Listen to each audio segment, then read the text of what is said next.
Okay, ഒന്ന് പരിചയപ്പെടുത്തി കൊടുത്ത മോളെ. ലോകത്തില് കുറെ രാജാക്കന്മാരുണ്ടായിട്ടുണ്ട്. മുഗൾ രാജാക്കന്മാര്, പിന്നെ ഇന്ത്യയിലെ ഒരുപാട് രാജാക്കന്മാര് അല്ലെ.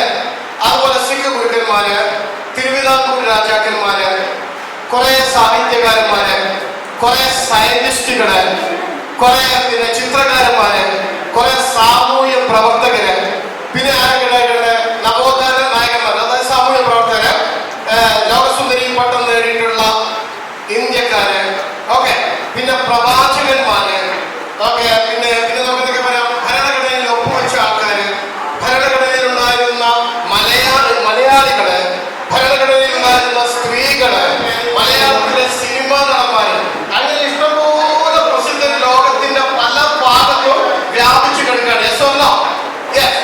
ഞാനിപ്പോ പറഞ്ഞ ഏതെങ്കിലും ഒരു മേഖലയിൽ നിന്ന് മോൻ ഇഷ്ടപ്പെട്ട ഏതെങ്കിലും ഒരു വ്യക്തിയെ ഈ പേപ്പറിൽ വലുതാക്കി എഴുതണം.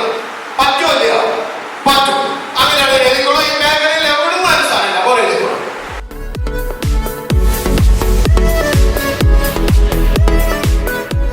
ശരി, മോൻ എഴുതിയിട്ടുള്ള ആ ആളെ ഈ നാട്ടുകാർക്ക് മുഴുവൻ ഒന്ന് കൊണ്ടുപോയി കാണിച്ചു കൊടുക്കുക. എല്ലാവരെയും ഇവർക്കൊന്ന് കൊണ്ടുപോയി കാണിച്ചു കൊടുക്കുക. പോയിക്കോളൂ, മോൻ പോയിക്കോളൂ, മോൻ പോയി കാണിച്ചു കൊടുത്തോളൂ.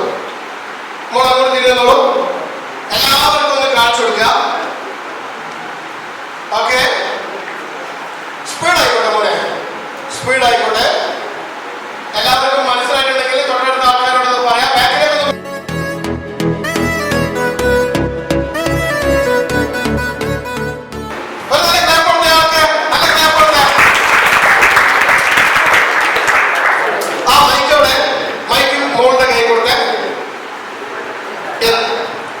ഞാൻ ലോകത്തില് ഇയാൾക്ക് ഒരുപാട് വിഷയങ്ങൾ കൊടുത്തു.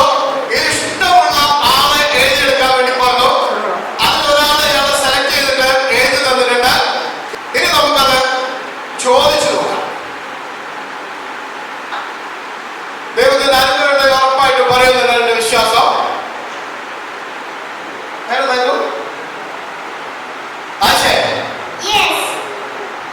പറയാൻ പറ്റുമോ? നബിയുടെ ആരുടെ പേരാണ് ഈ പേപ്പറിൽ എഴുതി വെച്ചിരിക്കുന്നത്?